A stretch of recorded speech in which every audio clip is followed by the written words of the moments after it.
On the phone, Cliff Schecter. Cliff, hate to break format of the show, of course. You generally come on Fridays. We talk politics in general, but I know that you have spent a lot of time working on this issue, and it's so horrible to have to talk about this in this context. But sadly, this seems to be the only time that people talk about it. We're in that safe zone, that needle, that tiny needle hole where we can talk about this, where it's not too close and not too far, so the people totally Right. forget about it. It's really unbelievable. And of course, we were talking Friday when this story broke, and we had no idea what that it would be so horrible.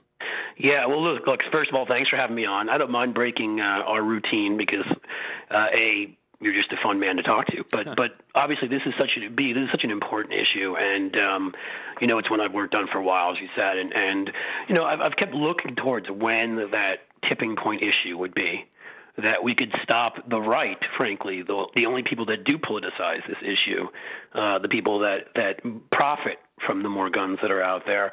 Let's call them by their names, the National Rifle Association, which is a front group for arms dealers, and joined at the hip with domestic terrorists, the militia groups that use the same rhetoric. They sign the same pledges.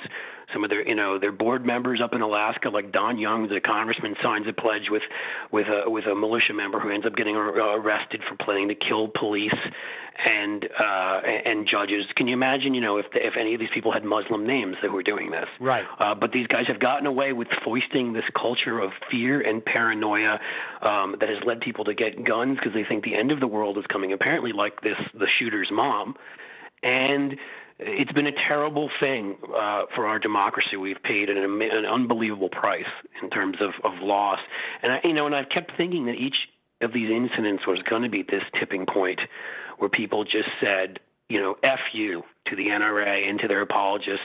We're not going to sit here anymore and let you dictate that we can't talk about it. I mean, I've never listened to it, and to that crap, and immediately I've jumped on, and they've accused me of politicizing it. And even Wayne LaPierre attacked me by name, which I take as a badge of honor on the page of the NRA site. And a growing group of people. It's not. I don't want to act like it's just this one moment, but more and more people, of conscience. When you see Bob Costas speaking out, it's happened. You've seen that, but I've never seen anything like this. I've been working on this closely now for about 3.5 years, so I don't want to say it's been forever, but I've never seen anything like this.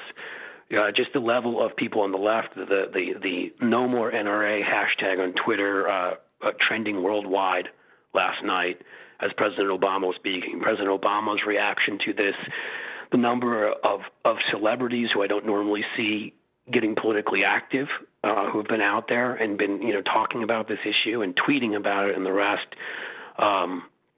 It's different. And this morning, on Morning Joe, if you saw that, having Joe Scarborough, who was an A-rated and had an A rating with the NRA for his 4 terms in Congress, who came out and said, enough is enough, and no more doing this for fun, no more worrying about your fundraisers more than kids' lives, and called for real gun regulations. And then Joe Manchin, who is Right. easily the most. The guy that in his first campaign ad for when he ran for the rest of that term in 2010, or at least one of his campaign ads, showed himself taking out his rifle, showing his NRA, bona fides, and shooting a copy of the cap-and-trade legislation. That guy now came out today and said everything needs to be on the table. We need to ban assault weapons and stop the criminals and the mentally ill from getting guns. I think the image, especially those of us who have kids in school, and I've got a kindergartner who's in a class of about 20, and the image of huddled kids being slaughtered. I don't think I've been affected like this by anything else since 9/11, where I happened to actually be there in downtown Manhattan when it happened.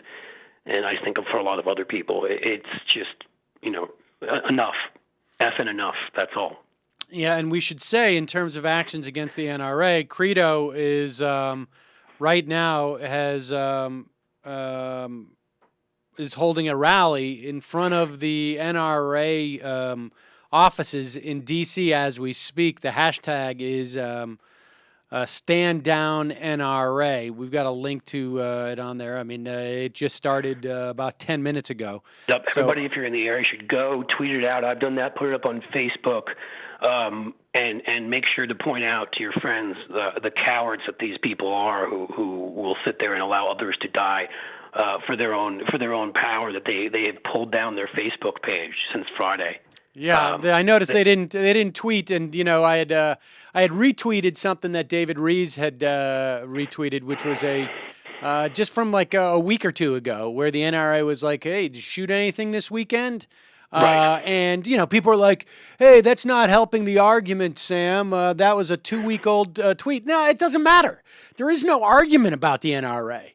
I mean, Right. there's nobody out there, even their own membership. I think Most of their membership, from the polling I've shared with you, the vast majority of their membership agrees with us. I mean, 74% of their members want to close the gun show loophole. 60% of their members believe in registration. I mean, of guns. It's time to expand the Overton window. Right. At this point, no more. It's kind of like what happened with the debt ceiling that you and I talk about. They had their deal on the table 6 months or 9 months ago, when we just wanted to ban assault weapons and when we just wanted to close the gun show loophole. Now at this point, it's about licensing all guns.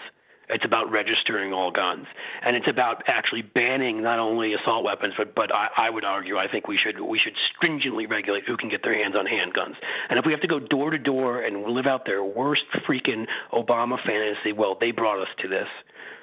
They wouldn't allow common sense measures that would have limited this kind of thing and made it much less likely that this kind of thing would happen. So it's now time. Enough. This is our Port Arthur massacre, which happened in Australia in '96. Dunblane, which happened in Scotland in '96, which led both England and Australia to pass stringent gun control measures that have seen 0 massacres. I want to talk specifically about Australia, because then we're going to move into what has been tried in the past here in this country and the limits that we face because of, frankly, of the 5-4 split on the Supreme Court, which I think gets very little attention relative to how important it is. But you mentioned the Port Arthur massacre in Australia, which took place in April of 1996. It took 12 days before a guy killed 35 people. He wounded 23 more. It was the worst mass murder in Australia's history.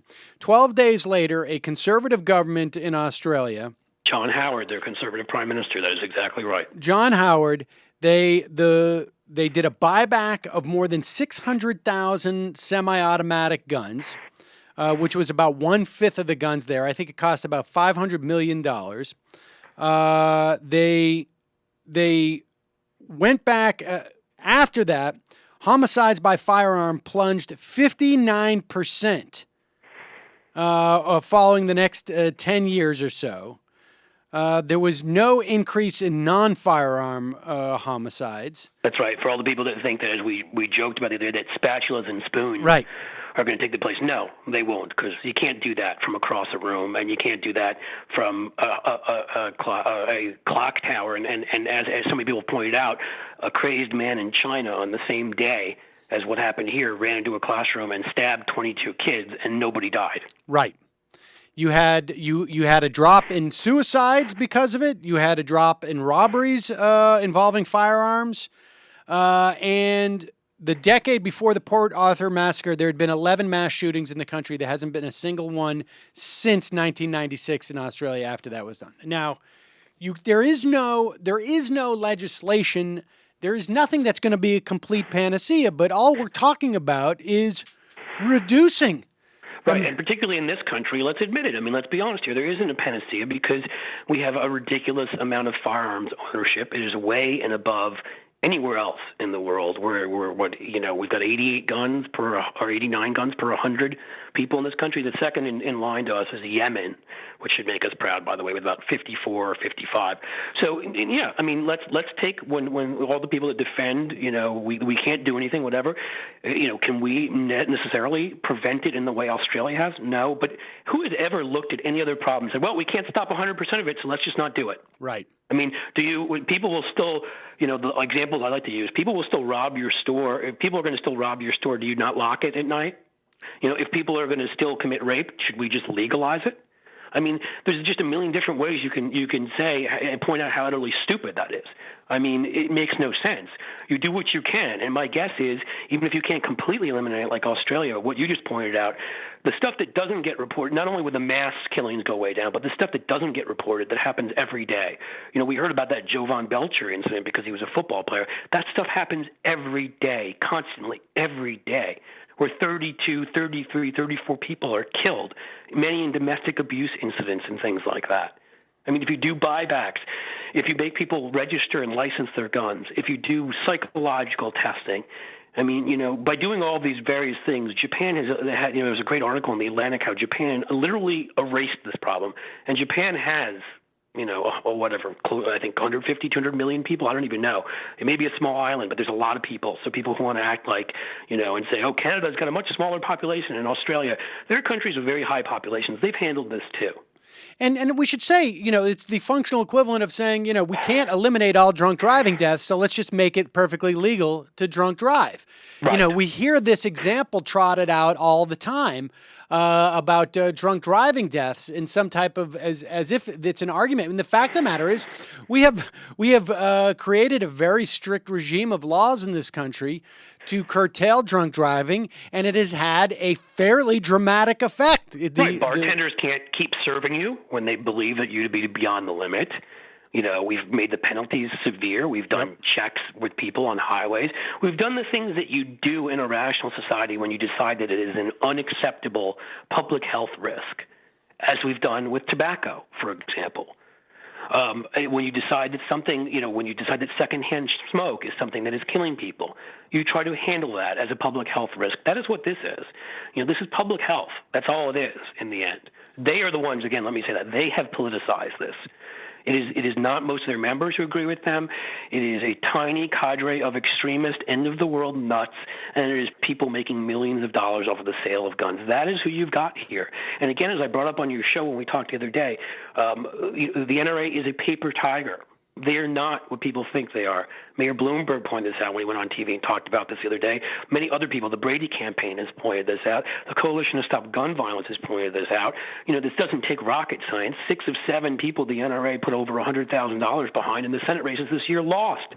And they weren't most of these people were not in states like Massachusetts and New York. They were in swing states like Ohio. They were in conservative states like Missouri and Indiana. They lost. All right?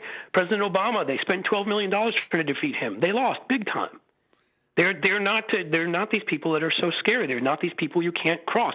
It's a myth, like that we have a debt problem and supply-side economics works and there's no global warming. All right? It falls in the same class as that, and I think people are starting to understand that too.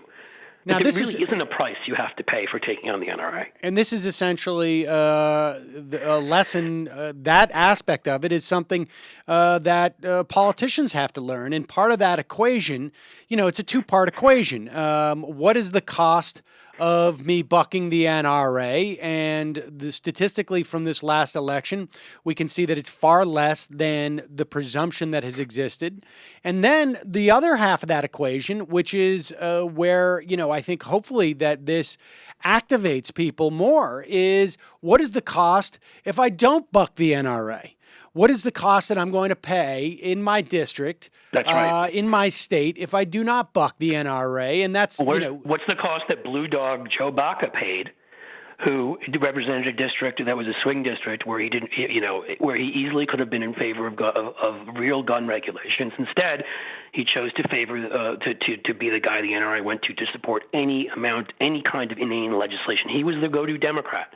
Mayor Bloomberg's PAC came in there and spent $3 million against him, and a more progressive Democrat, because of the system they now have in California where the top 2 vote getters in primaries go to the general regardless of party, a more progressive Democrat on this issue ended up beating him, and it wasn't even close. He lost by 12 points. So you now ask yourself the question of, with money out there to counterbalance the NRA with a public that is now activated on this and realizes that this is a threat. This is beyond most of the things we've worried about. This is a very real threat to you and your family. Essentially, somebody wrote up the other day that we're all being held hostage. Then that's kind of the way you can look at it, because it really can be anybody next. The same day, or was it the next day, there was a triple homicide in Alabama with a guy who had an assault weapon who killed, I think, a bunch of his family members. But that nobody probably knows about that because we're talking about Connecticut.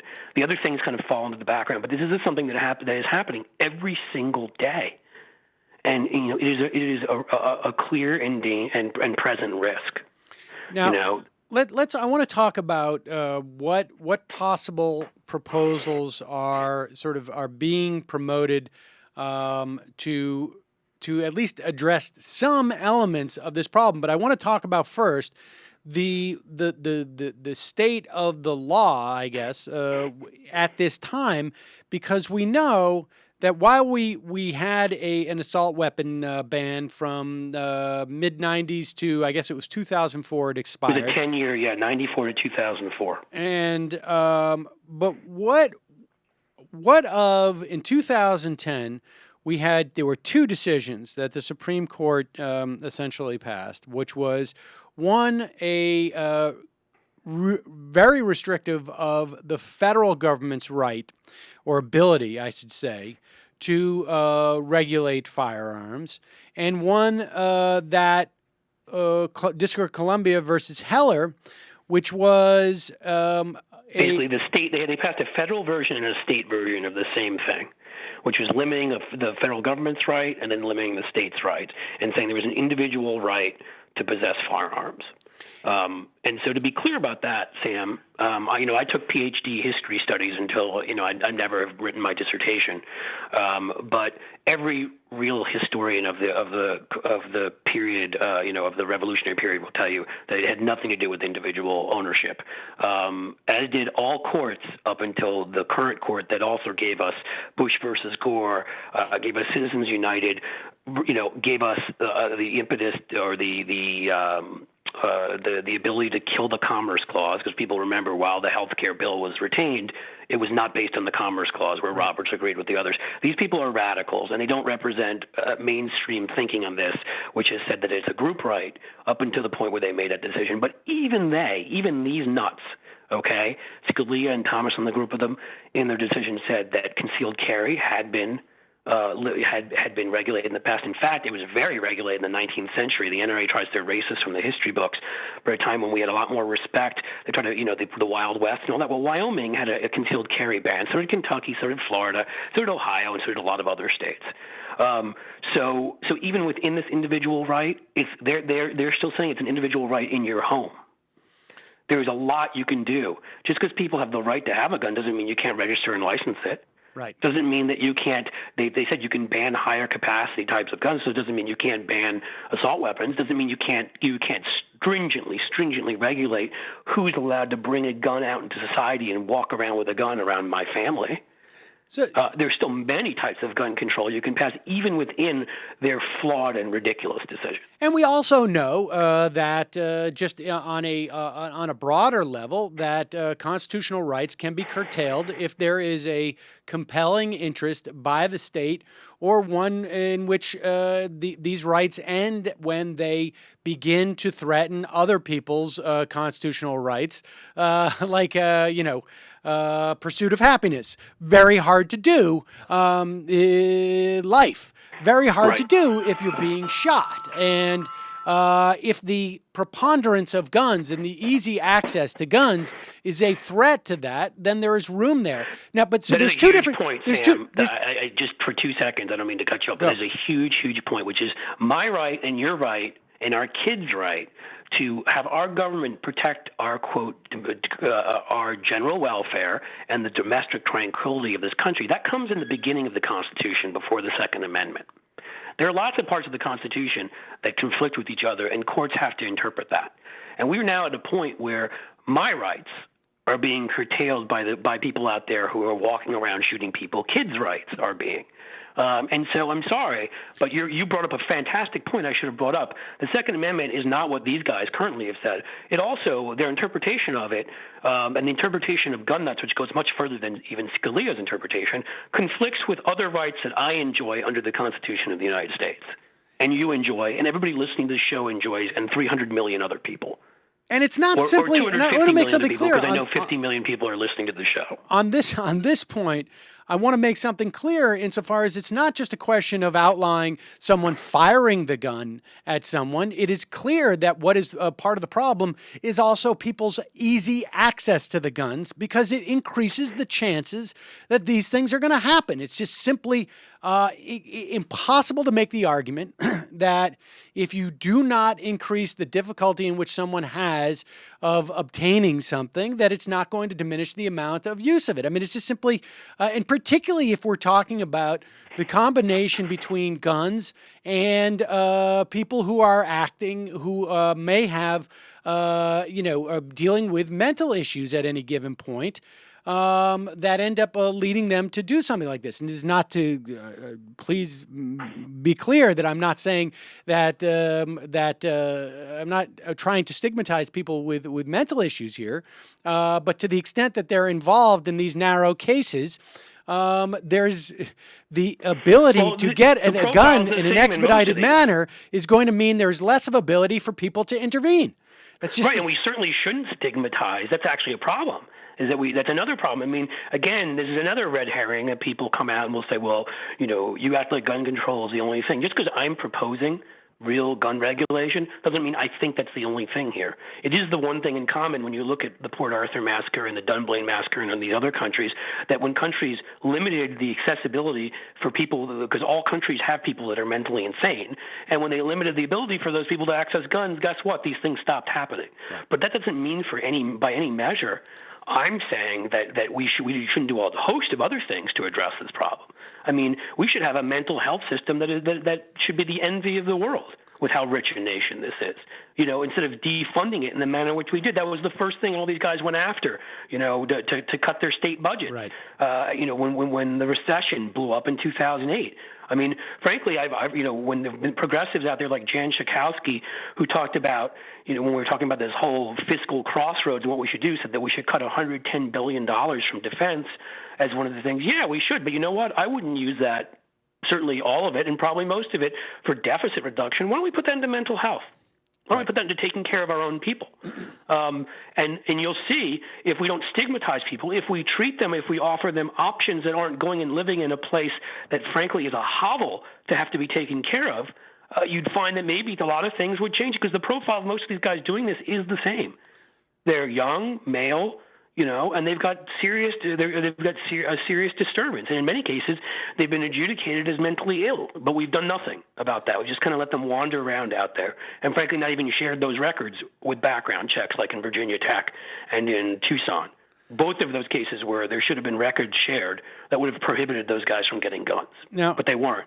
I don't want to leave the Supreme Court ruling back in 2010 too quickly, because the idea that these five originalists, these literalists of the Constitution, where every single word means exactly what it means. This is a dead document, as Scalia would say. It's not living. It's not to be interpreted in any way. Which is why we still have slavery, by the way. Right. Well, but how the idea that militia turns into an individual right with these literalists, these guys who just read exactly the intent of they can divine the intent of these people through the words. There is no one who would look at this and divine the idea that there's an individual right here that is so sacrosanct. This is the way that the Supreme Court has ruled. It is another implication of having a 5-4 majority for conservative nut jobs. I mean, that's what we're talking about when we talk about these Supreme Court justices. They are part of the same sort of identity politics, or they are part of the same fundamentalist religion that exists in this country. They have bought into this notion of gun rights. Notice how they're all male, and they're mostly white male too. Well, yes, but the issue is just that they have bought into this. This is simply a tenet of the political ideology of movement conservatism. There's no intellectual soundness to this argument. There's no legal soundness to this argument. It is simply one of those things that they have perceived is going to help in this conservative movement. And this has been laughed at. Their theory on it being an individual right, you have to understand it again. I've studied all the history on this. Not only any historian that looks back at that period understands that we didn't believe in a standing army because what we had just dealt with King George. The insurrectionist view that this was about overthrowing our own country, no, it had nothing to do with that. There are a couple of founders who were the much more radical ones who believed more in the Articles of the Confederation and didn't believe in going forward with the Constitution. People like Patrick Henry, a few others that maybe had some sentiments like that. But overall, it was a very clear consensus. They decided the Articles of Confederation were not strong enough. There wasn't a strong enough federal government to do things like, stop the Shays' Rebellion, where they went and got guns out of the Springfield Armory and rebelled, that we needed to be able to put down things exactly like that. We needed a strong federal government. So these guys are going back to an interpretation that literally it precedes our Constitution. Well-regulated militia meant well-regulated militia. There were threats both internal and external, like the Shays' Rebellion and like Native Americans, sadly, that's a whole other topic, and the British and the French and the Spanish. And so the able-bodied men, another term, by the way, if you want to be literalist and take it by the Scalia way, then probably only white men would be able to have any gun they wanted, because that's who able-bodied men were back then. They weren't talking about women, and they weren't talking about slaves. I promise you that. So if you take their literalist interpretation all the way, it becomes even more ridiculous. But they're talking about a well-regulated militia. We have that today. It's called the National Guard. Right. And so that's what you need to understand from that. Now, in terms of their individualist theory, that it was an individual right, that was laughed out of courts for decades. The former Supreme Court Justice Warren Burger, Chief Justice, who was a conservative, who was put on the court by Nixon, came out and said that this was the biggest fraud perpetrated in American society, that the NRA, claiming that this was an individual right. So, this is not something it's kind of like when people believe there's two sides on global warming and there's two sides on these other things. There really aren't. Right. There's the people that are real actual justices, and that includes conservatives, by the way, like Berger and like Souter and people that actually were, in the traditional sense, more conservative. It's the radicals, like on other issues we talk about all the time. It's the radicals against everybody else. It's one of the reasons why when people ask me why, even though I disagreed on some things, I felt it so strong, such a strong reason to back President Obama, because the Supreme Court and our federal courts need to stop having these guys. These guys are the dead enders. These are the ones that represent the group of people that were the key component that supported Mitt Romney, old, white, rural, Christian, religious people that want to tell the rest of us, this coalition that voted for gay marriage in 4 states and legalized pot in 2 states and all sorts of more progressive things throughout the country, including the Democratic Senate and actually a Democratic House if it hadn't been gerrymandered. That coalition, younger, more multi-ethnic, better educated, of where you've got Scalia coming from and where you've got Thomas coming from and where you've got Alito coming from and the rest of these guys. Remember that if you take Kennedy out of that equation, 4 of the 5 most conservative justices of the last 100 years are on this court right now. And Kennedy is the 10th most.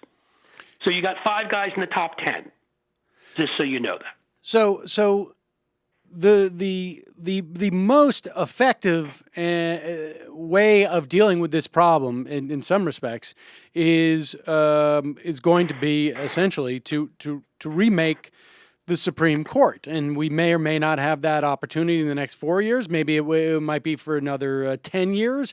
We just don't know.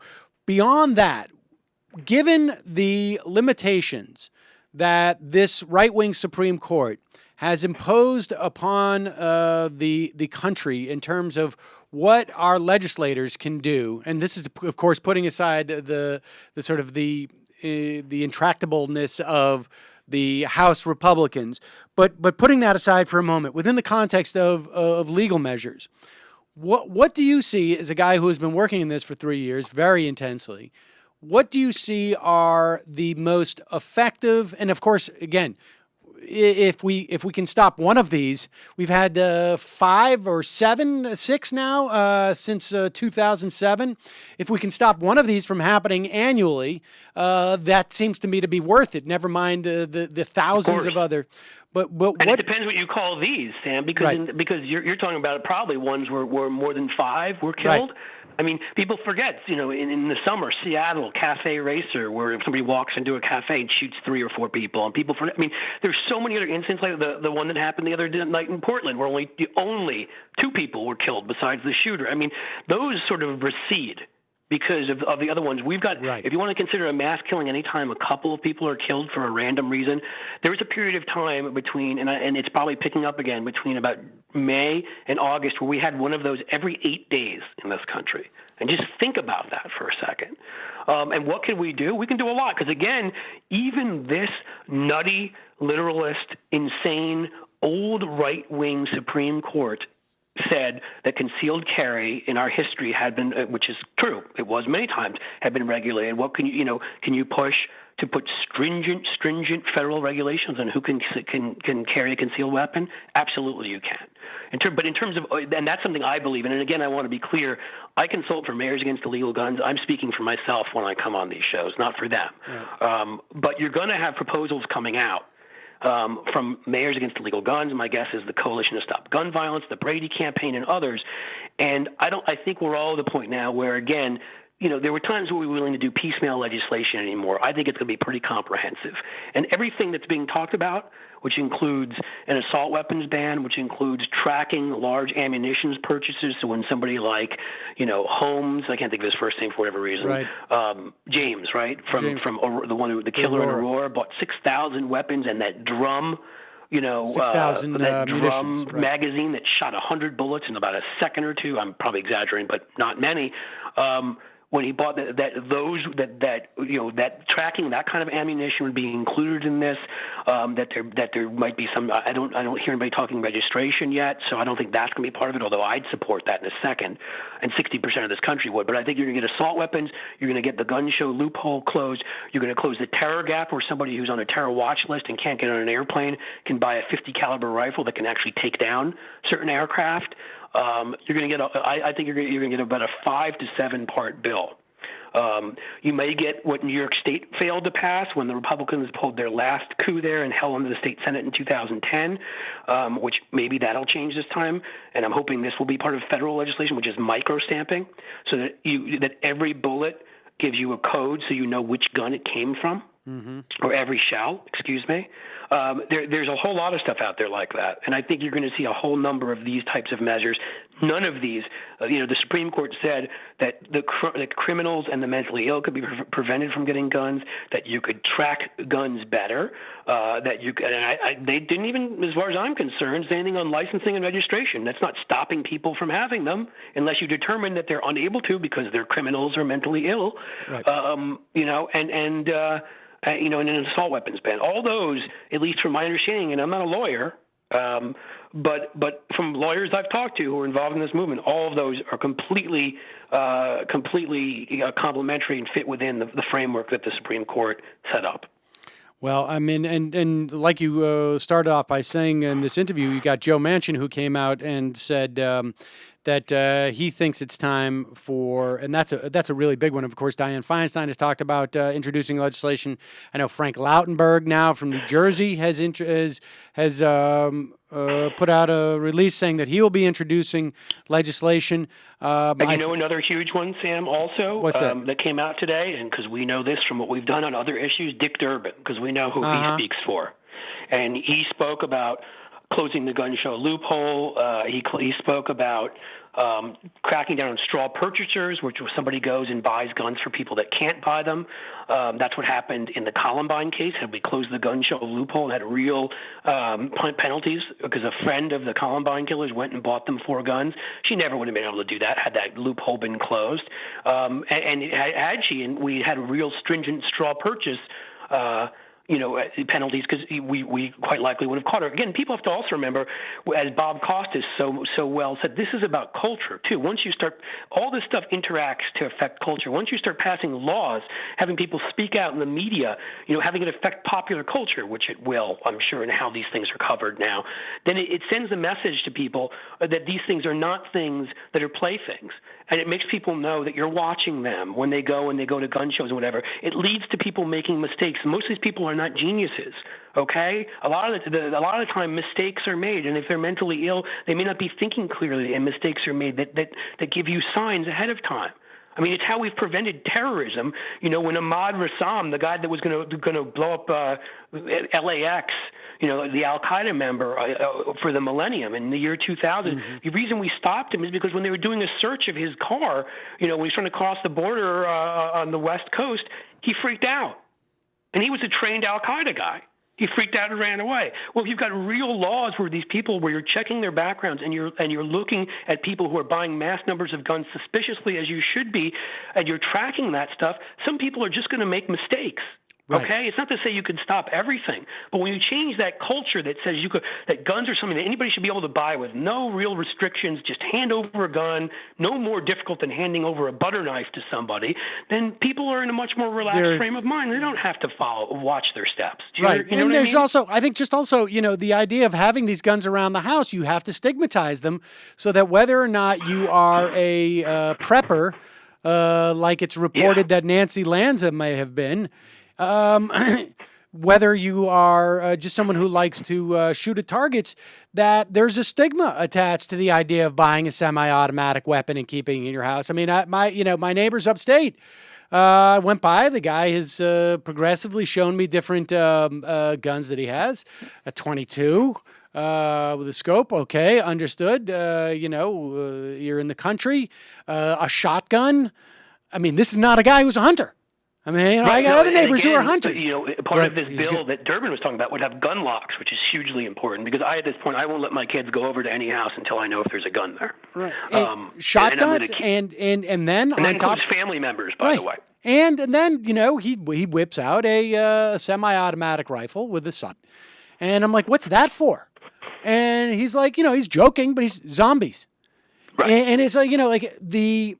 if you change how these things are stored too, and that sends an enormous message about how dangerous just the they culture are. around these things, like these are playthings that you have in the house for fun.